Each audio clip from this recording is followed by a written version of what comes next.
आज का क्वेश्चन है विलोपन विधि एलिमिनेशन मेथड। समीकरण दिया है 9x माइनस 4y बराबर 2000, 7x माइनस 3y बराबर 2000। इसको हल करना है विलोपन विधि से। पहले विलोपन विधि समझते हैं। पहले धरती पर जो है बाज हुआ करता था, डायनासोर हुआ करता था, वो क्या हो गया, आज विलुप्त हो गया। तो उसी प्रकार से इसमें एक्स वाई को विलुप्त करना है। एक्स को विलुप्त करेंगे तो मान किसका आएगा, वाई का। और जब वाई का मान आएगा तो वाई का मान को समीकरण 1 में या समीकरण 2 में रखेंगे, तो फिर जो है एक्स का मान निकल जाएगा। तो आइए फटाफट से इसको करते हैं। पहले इसको समीकरण 1 माना और इसको समीकरण 2 माना। अब देखिए यहाँ पर लिख दिए कि समीकरण 1 एवं समीकरण 2 से, ठीक है, समीकरण 1 और समीकरण 2 से समीकरण लिख रहे हैं। पहला समीकरण क्या है, 9x माइनस 4y बराबर 2000।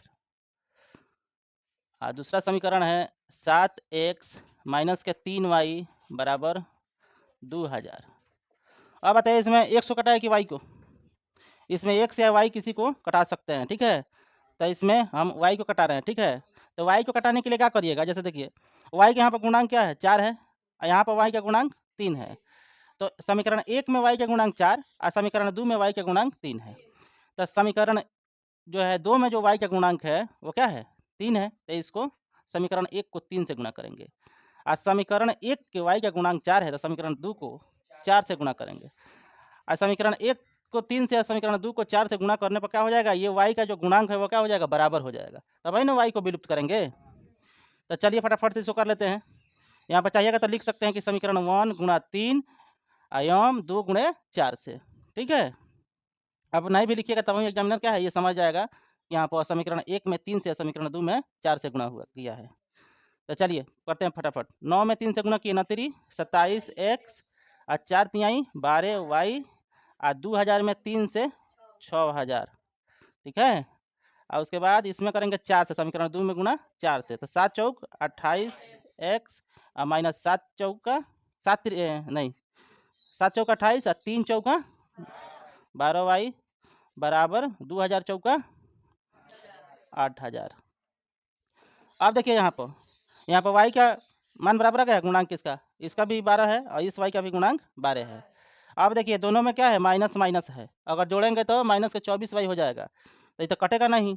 इसको क्या करेंगे जी, जोड़ने से तो काम नहीं चलने वाला है, इसको घटाएंगे। क्या करेंगे, घटाने पर, ठीक है। इसको घटाएंगे तो इसमें का जो चिन्ह है वो क्या होगा, चेंज हो जाएगा। यहाँ प्लस है तो माइनस, माइनस है तो प्लस, प्लस है तो माइनस।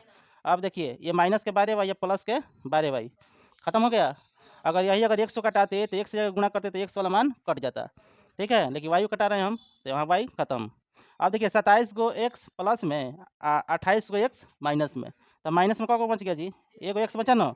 चाहेंगे यहाँ पर तो एक लिख भी सकते हैं, नहीं भी लिख सकते हैं। अब बराबर का चिन्ह देते हैं, वाई का तो काम खत्म हो गया है। अब 6000 या 8000, 6000 प्लस में 8000 माइनस में, तो 8000 में से 6000 निकल गया तो माइनस में 2000 बच गया। अब माइनस से माइनस खत्म, तो एक्स बराबर क्या आ जाएगा।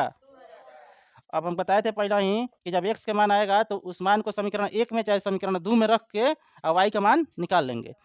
तो आप समीकरण 1 में भी रख सकते हैं, समीकरण 2 में भी रख सकते हैं। तो हम समीकरण 2 में रख देते हैं, ठीक है।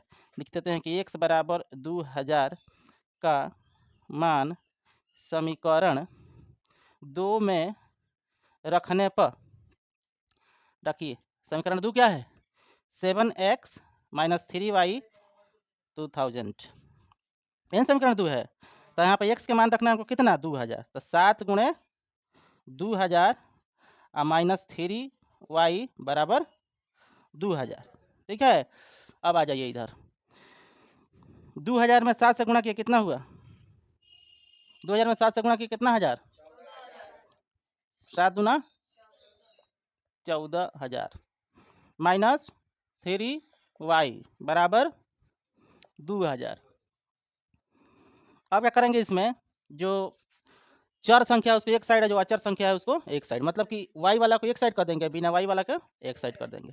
तो चलिए माइनस का 3y बराबर 2000 और माइनस के 14000, तो अब माइनस 3y, ठीक है, या का चिन्ह दे देंगे। माइनस 3y बराबर 2000 में से 14000 निकल गया, क हजार बचा, माइनस के 12000, माइनस में बच रहा है।